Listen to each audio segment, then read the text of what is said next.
जय श्री राम भक्तजनों, आप सभी का स्वागत है श्री रामचरितमानस कथा के वार्षिक पाठ के 128वें दिन की कथा में। वार्षिक पाठ में हम प्रतिदिन 3 दोहे पढ़ते हैं, जिससे हमारी संपूर्ण रामायण 1 वर्ष में पूर्ण हो जाती है। जिन भक्तजनों के समय की कमी रहती है वे प्रतिदिन मात्र 10 से 15 मिनट देकर श्री रामचरितमानस का पाठ करके अपने जीवन में सफलता प्राप्त करते हुए अपने जीवन को सुखमय, मंगलमय व आनंदपूर्वक बनाकर व्यतीत कर सकते हैं। श्री रामचरितमानस श्री तुलसीदास जी द्वारा रचित हिंदी अवधी भाषा में रचा हुआ ग्रंथ है, जिसे कोई भी व्यक्ति आसानी से पढ़ सकता है। इसको पढ़ने के लिए संस्कृत के ज्ञान का होना आवश्यक नहीं है। इसलिए आप सभी से अनुरोध है कि आज से श्री रामचरितमानस का पाठ आरंभ करें और अपने जीवन को सफल बनाएं। पाठ आरंभ करने से पूर्व हम शिव शंकर भोलेनाथ पार्वती माता को प्रणाम व आह्वान करते हैं, जिन्होंने सर्वप्रथम श्री राम नाम की रचना की और संसार को श्री राम नाम प्रदान किया। तत्पश्चात सभी गुरुजनों, सभी देव देवताओं को भी प्रणाम व आह्वान करते हैं कि वे भी हमारी श्री रामचरितमानस में सम्मिलित हों और हमें अपना आशीर्वाद प्रदान करें। बोलो जय श्री और रामचंद्र की जय। तो शुरू करते हैं आज की कथा। परम कूप दुए वचन पर सकौं पूत पति त्यागी, कैसी मोर दुखु देखी बड़े कसने गर्भ हित लागी। मंगल भवनीय मंगलहारी द्रवौ सुदशरथ अजर बिहारी। कैकेयी ने कहा, मैं तेरे कहने से कुएं में गिर सकती हूँ, पुत्र और पति को भी छोड़ सकती हूँ। जब तू मेरा बड़ा भारी दुख देख कर कुछ कहती है तो भला मैं अपने हित के लिए उसे क्यों नहीं करूँगी। मंगल भवनीय मंगलहारी द्रवौ सुदशरथ अजर बिहारी। कुबरी करी कबूली कैकेयी कपट छोड़ी उर पाहन तेई। लखई ने रानी निकट दुखु कैसे चरई हरत दिन बलि पशु जैसे। कुबरी ने कैकेयी को सब तरह से कबूल करवाकर अर्थात बलि पशु बनाकर कपट रूप छुरी को अपने कठोर हृदय रूपी पत्थर पर टेया अर्थात उसकी धार को तेज किया। रानी कैकेयी अपने निकट के शीघ्र आने वाले दुख को कैसे नहीं देखती। जैसे बलि का पशु हरी हरी घास चरता है पर यह नहीं जानता कि मौत सिर पर नाच रही है। सुनत बात मृदु अंत कठोरी, देती मन हूँ मधु माहुर घोरी। कैई चेरी सुधी अही की नाही, स्वामिनी कहियो कथा मोही पाही। मंत्रा की बातें सुनने में तो कोमल हैं पर परिणाम में कठोर भयानक हैं, मानो वह शहद में घोल कर जहर पिला रही हो। दासी कहती है, हे स्वामिनी, तुमने मुझको एक कथा कही थी, उसकी याद है कि नहीं। दोई वरदान भूप सन थाती, मांगे हो आजू जुड़ावहु छाती। सुत ही राजू राम ही वनवासो, देहु लेहु सब सब तिहुलाशु। तुम्हारे 2 वरदान राजा के पास धरोहर हैं, आज उन्हें राजा से मांगकर अपनी छाती ठंडी करो।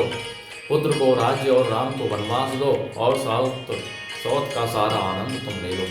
भूपति राम शपथ जब करई, तब मांगे हूजे ही बचिनु करई। होई अकाजू आजू निसी बातें बीते, बचिनु मोर प्रिय माने हूँ जीते। जब राजा राम की सौगंध खा लें तब वर मांगना, जिससे वचन न टलने पावे। आज की रात बीत गई तो काम बिगड़ जाएगा। मेरी बात को हृदय से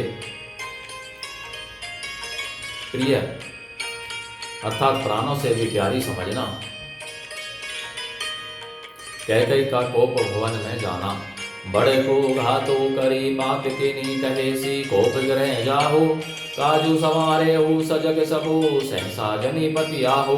पापनी मंत्रा ने बड़ी बुरी घात लगाकर कहा, कोप भवन में जाओ, सब काम बड़ी सावधानी से बनाना, राजा पर सहसा विश्वास न कर लेना अर्थात उनकी बातों में न आ जाना। कुबेरी ही रानी प्राण प्रिय जानी, बार बार बड़ी बुद्धि बखानी। तो ही समहित ने मोर संसारा, बहे जात कैई भैसी अधारा। कुबरी को रानी ने प्राणों के समान प्रिय समझकर बार बार उसकी बड़ाई, उसकी बुद्धि का बखान किया और बोली, संसार में मेरा तेरे समान हितकारी और कोई नहीं है। तू मुझ बही जाती हुई के लिए सहारा हुई है। जो विधि पूरब मनोरथु काली, करों तो ही चक उतरी आवली।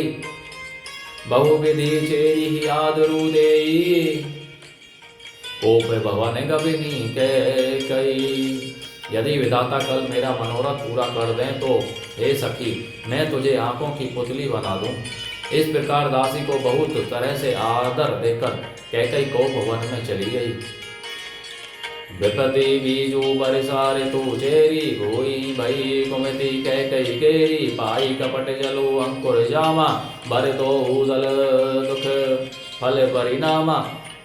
विपत्ति कलह, विपत्ति अर्थात कलह बीज है, दासी वर्षा ऋतु है। कैकई की कुबुद्धि उस बीज के बोने के लिए जमीन हो गई।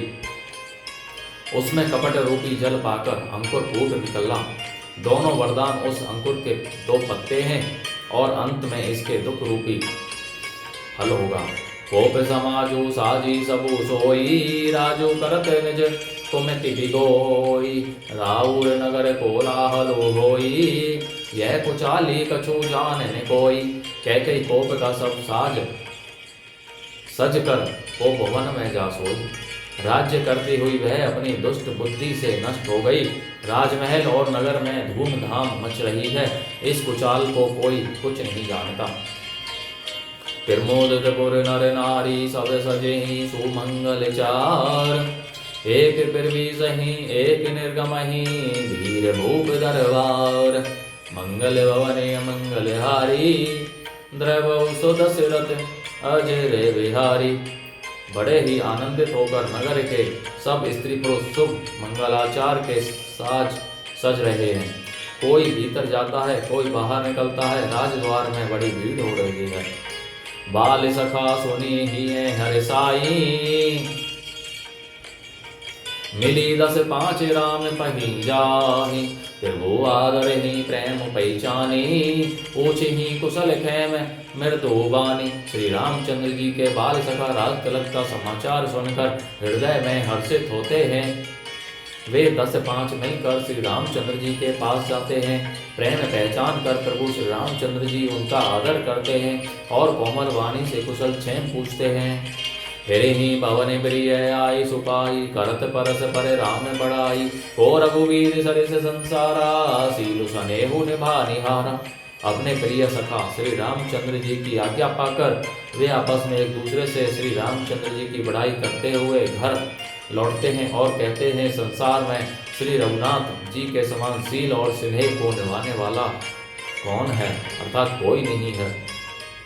जय ही जोनी कर्म वस भ्रम ही, तहें तहें ईसु देव यह हमें। सेवक हम स्वामी सिय नाऊ, होहु नात यह और निवाहु। भगवान हमें यही दें कि हम अपने कर्मवश भ्रमते हुए जिस जिस योनि में जन्मे वहाँ उस योनि में हम तो सेवक हों और सीतापति श्री रामचंद्र जी हमारे स्वामी हों और यह नाता अंत तक नहीं जाए। यह अभिलाषो नगर सब काहू, कह सुखा हृदय अति दाहू।